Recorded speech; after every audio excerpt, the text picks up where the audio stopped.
for everyone. Our hotel roof came off. 4th floor is completely exposed. We're being evacuated to a school. The eye is over us right now. So we have very limited amount of time to do this. I'm giving you a quick video update of what it looks like. Wall is completely gone all the way down to the 2nd floor.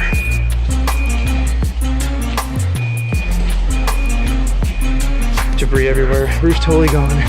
Rooms exposed. Harvey is no joke.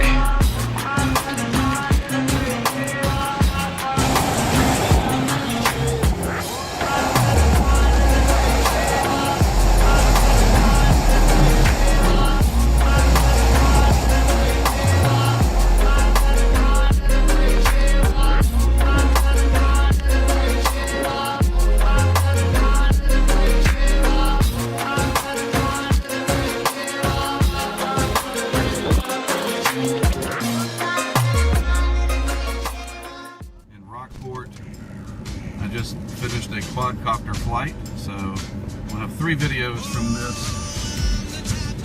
2 drive-by, drive-around shots, and the aerial video. So,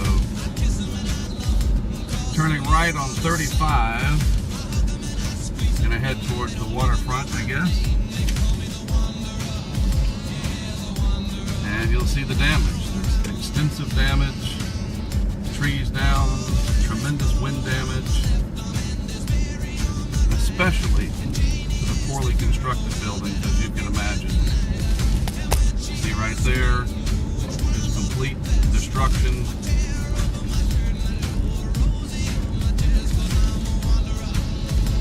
Not a good situation here in Rockport.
there is the potential for very dramatic flooding. It's essential for people who are near those flood zones to do several things. One is to obviously be aware of your surroundings. Two is to listen to warnings given out by local officials and heed those warnings. And three, whenever you do venture out by car or any other way, be very cautious, knowing that not only is it rising water, but oftentimes it will be swift moving water that can carry you away. As the wind conditions and the weather conditions allow, they are going to get out there and do as many rescues as they possibly can. The message to those that may need help or rescue is make sure that you put that signal out there that you are still there and you still need help. If you still have electricity or phone service at all and batteries, send those messages out, make sure that we can see them. Well, whenever we receive confirmation of fatalities, and confirmation that it was a result of the storm as opposed to some other cause, we will confirm it. Across multiple agencies, we are in the process of getting water, ice, food, and supplies to needed areas. We're in the process of working to set up staging areas where those supplies will soon be able to be delivered to those who need them.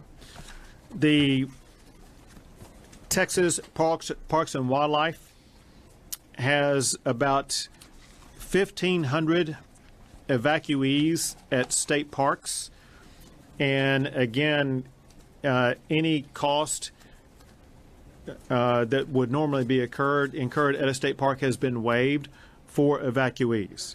For the Red Cross, they have 21 shelters open already with a population of about 1,450. And they have 42 more shelters on standby to be ready. Importantly, those are Red Cross shelters. There are so many other shelters across the state of Texas, whether they be local churches or other local facilities.